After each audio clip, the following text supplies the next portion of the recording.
안녕하십니까.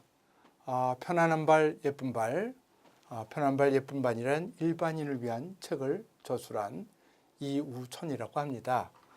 저는 이와 같은 일반인을 위한 책 이외에도 여러 권의 전문 서적, 족부 전문 의사를 위한 전문 서적을 저술한 바가 있습니다. 오늘은 무지외반증의 진단과 치료, 그거에 대한 강의를 이미 한 바가 있는데, 그거 이외에 또 거기에 다 포함하지 못한 일반인들의 궁금증을 해결해 드리기 위한 강의를 마련했습니다. 환자분들이 물어보시는 것 중에서 제일 궁금한 것 중에 하나가 한 번에 한쪽 발만 해야 되느냐, 양쪽 발을 동시에 할 수 있느냐, 이것이 제일 궁금해하는 점 중에 하나인데요. 저는 오랫동안 시간을 낼 수가 없어서 그러는데 한 번에 양쪽 발을 모두 수술할 수 있는가 해서요, 이렇게 질문을 해오셨습니다. 어느 수술이든지 발을 수술하고 나서 디딜 수 있는 수술은 생활을, 적어도 일상생활이 가능한 아주 기본적인 일상활동이 가능하다면 양쪽 발을 동시에 수술할 수 있습니다. 전혀 디딜 수 없는 수술을 한다면 양쪽 발을 수술할 수가 없습니다. 그런데 무지외반증 수술은 수술 후에 대개 일상 활동이, 기본적인 생활이 바로 가능하기 때문에 제 경우에는 한쪽 발보다는 한쪽 발을 원하시는 분은 한쪽 발만 수술하고, 양쪽 발을 원하시는 분들은 양쪽 발을 하시기를 권해드리고 있습니다. 서로 장단점이 있겠죠. 한쪽만 수술하면은 한쪽 발이 수술을 안 했기 때문에 편하고 생활이 편하고 쉽게 일상활동으로 복귀할 수 있습니다. 근데 양쪽 발을 수술하면 아무래도 발이 더 많이 붓고 아프기 때문에 일상활동으로 조금 불편하죠. 처음일수록 더 불편한데, 그렇다 그래서 한쪽 발을 하고 또 얼마 지난 다음에 다 낫고 나서 반대쪽을 하는 것은 2번 수술을 해야 된다는 큰 부담감이 있습니다. 그래서 환자분의 사정에 따라서 다 다를 수는 있겠지만 제 경우에는 양쪽을 수술하시는 분들이 한쪽을 수술하시는 분들보다는 좀 더 많은 편입니다. 그래서 수술 방법에 따라서 물론 차이가 있겠죠. 그래서 고정력이 좋은 방법, 수술을 했는데 뼈를 고정력이 좋은 방법으로 수술을 해서 수술을 하고 나서 바로 기본적인 일상활동, 화장실에 가든지 이런 것이 가능한 경우에는 양쪽을 한 번에 수술해도 별 문제가 없겠지요. 그런데 고정력이 약한 방법으로 뼈를 수술하거든요. 뼈를 이렇게, 이 뼈가 있는데 뼈를 끊습니다. 끊어서 어떻게든지 그걸 어떤 방향으로든지 이걸 옮기거든요. 이렇게 옮겨서 어떤 방향, 이렇게 핀을 박든지 나사로 이렇게 고정을 하든지 어떤 식으로 고정을 하든지, 고정이 어느 정도 강력해서 환자가 디뎌도 괜찮겠다, 그런 상태가 되어야지 양쪽을 할 수 있는 것이지, 이 뼈가 끊어놓고서 움직여서 고정력이 약하면 양쪽을 하면은 어그러지기 쉽기 때문에 수술 방법에 따른 차이가 있을 수 있습니다. 이분은 이제 양쪽에 무지외반증이 있습니다. 그러니까 이 발에 있고 반대발에도 있고, 그래서 한 번에 동시에 양쪽을 수술한 경우입니다. 그래서 이제 또 어느 분은 수술은 얼마나 걸리나요? 이런 것도 물어봅니다. 오랫동안 걸리는 수술입니까? 아니 이런 걸 물어보는데, 아마 그거를 물어보는 이유는 오래 걸리면 수술이 복잡하고 문제가 많을 수 있을 것이다. 시간이 얼마 안 걸리면은 이건 간단하고 별 문제가 없겠구나, 이런 어떤 판단하는데 도움을 얻으시려고 이런 걸 질문하시는 것 같은데요. 수술이 꼭 시간이 짧게 걸린다 그래서 그것이 꼭 간단하다고 할 수는 없고, 수술하는 사람이 얼마나 수술 경험이 있느냐에 따라서 어떤 의사는 같은 수술을 2시간에 할 수도 있고 30분에 할 수도 있고, 의사마다 이렇게 차이가 굉장히 큽니다. 그건 어느 수술이든지 마찬가지입니다. 그래서 시간이 얼마 걸린다, 이런 것이 꼭 수술 판단하는데 중요한 지표는 아니라고 생각을 합니다. 대개 1시간 정도 수술 시간을 생각하면 넉넉하다. 보통 이것이 제 경우를 말씀을 드리는 건데요. 경미한 변형이라면 30분에 끝날 수도 있고, 다른 변형과 동반되어서, 즉 두 엄지발가락도 변형이 있지만 두 번째 발가락도 변형이 있어서 그걸 동시에 수술해야 된다. 그러면 시간이 좀 더 걸리겠습니다. 그래서 시간상으로 볼 때는 아주 간단한 수술이라고 할 수 있지만 내용상으로는 그렇게 간단한 수술이라고 할 수가 없고 아주 정밀하고 경험이 많이 필요한 수술입니다. 수술 후에 격렬한 운동을 할 수 있나요? 이런 것도 물어보신 분이 있습니다. 6주 동안 못 걷게 된다면 엄청난 각오로 수술을 받아야겠네요. 만약 무죄반증과 비슷한 수술을 받게 되면 군대 훈련이나 격렬한 운동도 할 수 있을까요? 이거는 수술 후에 언제부터 격렬한 운동을 할 수 있느냐 이런 점을 하나 물어보실 수도 있겠고 정말 나중에라도 다 회복되고 나서 이런 거를 운동을 내가 뭐든지 해도 좋으냐 이런 걸 물어보는 의미도 있다고 생각을 합니다. 근데 6주 동안 못 디디는 것은 아니고 일상 활동을 되게 할 수 있는 경우가 많습니다. 그런데 다 낫고 난 경우에는 대부분 격렬한 운동도 가능하고 군대 훈련도 가능합니다. 근데 이분은 군대를 얘기하는 거 보면 남자겠죠. 근데 남자가 수술하는 경우는 여자보다 일반적으로 훨씬 적습니다. 왜냐하면 남자는 신발이 좀 넓지 않습니까? 볼이. 그래서 남자가 수술하는 경우는 여자보다 적기는 한데요. 이 경우는 그러니까 이렇게 변형이 심화된 얘기죠. 그런 경우에는 수술 후에 수술 전에 증세가 심하기 때문에 수술하고 나서 본인이 더 크게 만족하는 경우가 많습니다. 그리고 회복 기간은 사람 따라 좀 차이가 있을 수 있어도 나중에는 힘든 운동도 다 할 수 있는 것이 보통 보편적인 경우입니다. 이분은 수술하고 나면 굽이 높은 신발을 신을 수 있나요? 이런 걸 물어보셨어요. 굽이 높은 신발 3, 4cm의 구두를 신을 수도 있는지 정장을 해야 되는데 이런 경우에는 구두를 신을 수밖에 없는데 이런 걸 신을 수 있는지 이런 걸 물어보셨어요. 3, 4cm는 되게 신을 수 있죠. 그렇지만 가령 8cm, 10cm 이런 굽을 신는데 별 무리가 없겠느냐? 그거는 꼭 장담할 수 없습니다. 수술하고 나면은 그 수술 부위에 관절 소 깊이까지 흉터가 생기기 때문에 그런 정도의 심한 굽이 높은 아주 높은 신발은 문제가 있을 가능성이 있는 경우도 꽤 있습니다. 수술하고 나면 같은 질문이 되겠네요. 굽이 높은 신발을 신을 수 있습니까? 이런 건데요. 수술을 하면은 사진상으로 즉 엑스레이로는 발이 많이 좁아지고 똑바른 발이 되었다고 할 수는 있겠지만 속에 흉터가 생겨서 불편할 수도 있습니다. 그래서 굽이 높고 볼이 좁은 신발을 신기에는 다소간 문제가 있을 수 있다. 이것이 답이 되겠습니다. 또 어떤 수술이든 이거 굉장히 궁금해하죠. 수술하면 멀쩡합니까? 완전히 낫습니까? 그리고 수술에 부작용은 없나요? 재발한다 그러던데요. 이런 질문들을 많이 합니다. 그래서 부작용과 재발 가능성 이거 아주 기본적으로 궁금해하는 사항이지요. 부작용 중에서 제일 흔한 것이 재발입니다. 부작용이 다른 부작용도 있을 수도 있지만 제일 문제되는 것이 재발이고 그 다음에 관절을 수술하기 때문에 관절 주변에 관절낭이든지 힘줄이든지 약간 뻑뻑해질 수 있습니다. 즉 수술 전보다 약간 덜 움직여질 수 있습니다.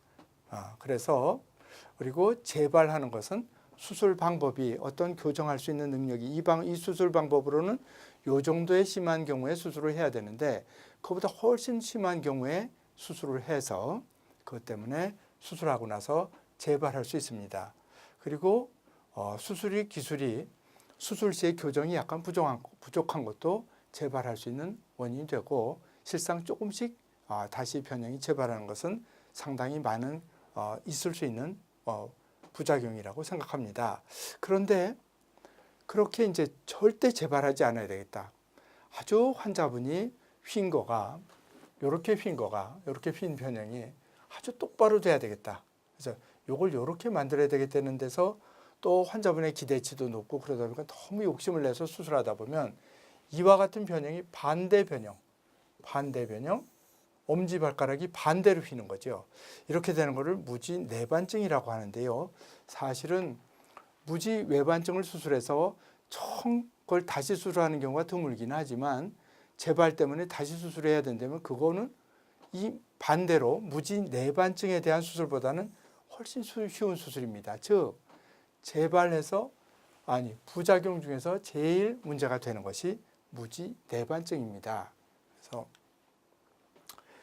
그래서 이걸 다시 말씀을 드리면 관절이 정상보다 약간 덜 움직이는 경우는 꽤 있다. 기능적으로 문제가 될 정도로 덜 움직이는 경우는 드물다. 그래서 다시 수술해야 될 경우가 없는 것은 아니지만 굉장히 드문 일이다. 이 정도로 말씀을 드리는 것이 옳다고 하겠습니다. 그래서 요거는 또 요분은 다른 좀 비슷한지만 좀 다른 질문인데요. 지금 중3이란 말이죠. 환자분이 중3이라서 아직 성장 단계에 있다.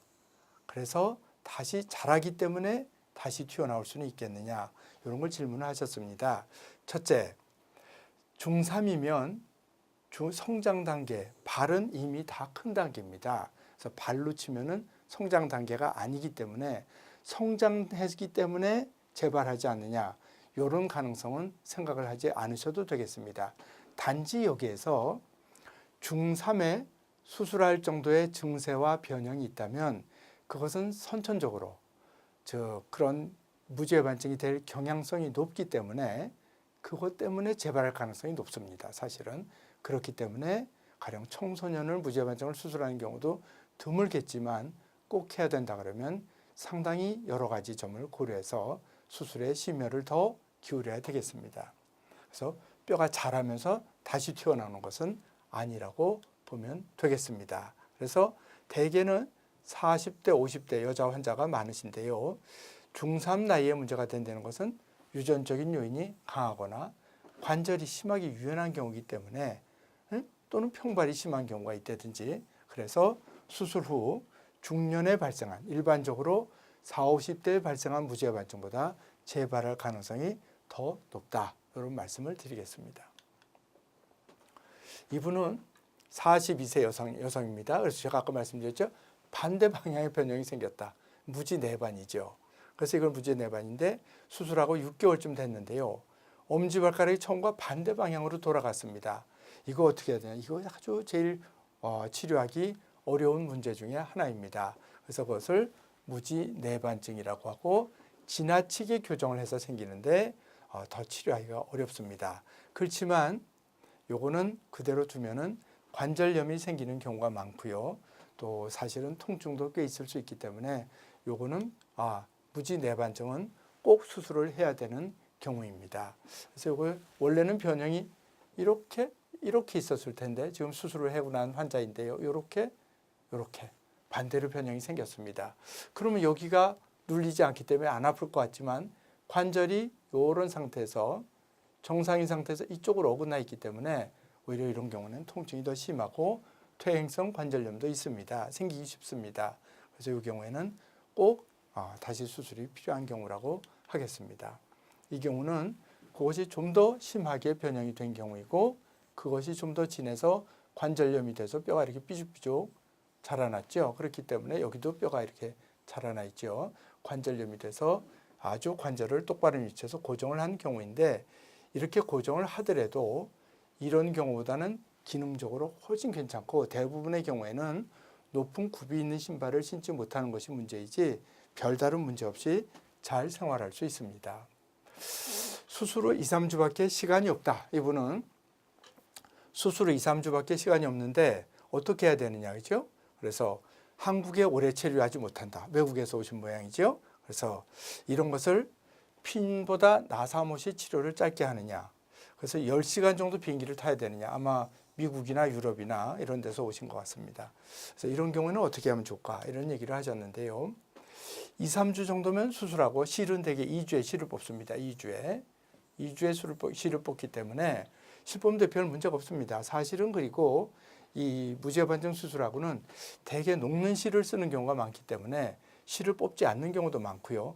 뽑더라도 뭐 뽑고 갈 수 있으니까 그런 문제가 없겠죠. 그래서 대개 그 시기가 지나면 별 문제가 없다. 별 문제가 없습니다. 그렇지만 제일 문제가 되는 게 뭐겠습니까? 수술하고 나서 아까 말한 무지내반증 같이 반대 방향의 변형이 생기든지 상처가 감염이 돼서 뭐가 고름이 나온다든지 심지어 그런 경우 참 드뭅니다. 이 발가락 수술에서 그런 경우는 굉장히 드물지만은 전혀 없다고 못하니까 환자가 아주 멀리 막 10시간씩 비행기 타고 가는 곳에서 왔는데 만약에 돌아가서 그런 문제가 생기면 또는 가기 전에 그런 문제가 생기면 갈 수가 없거든요. 그래서 그런 경우가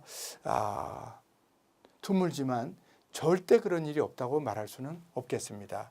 그런 것도 참고하셔야 될 것 같습니다. 그리고 보통 수술할 때 고정에 뭔가 사용한다 그랬죠? 핀을 사용하든지 나사를 사용합니다. 그죠? 나사를 사용하는데 이걸 뽑아야 되나요? 이런 이제 질문하셨는데요. 핀을 각각 2개씩 넣다. 핀을 넣은 경우에는 되게 뽑습니다. 핀은 날카롭기 때문에 주변에 자극되기도 쉽고 피부에 자극되기 때문에 대개 이와 같이 수술하고 나면은 이제 딴 데는 보시지 말고 여기를 보시면 무죄반증을 수술하고 나서 여기는 금속판과 나사못으로 고정을 했습니다.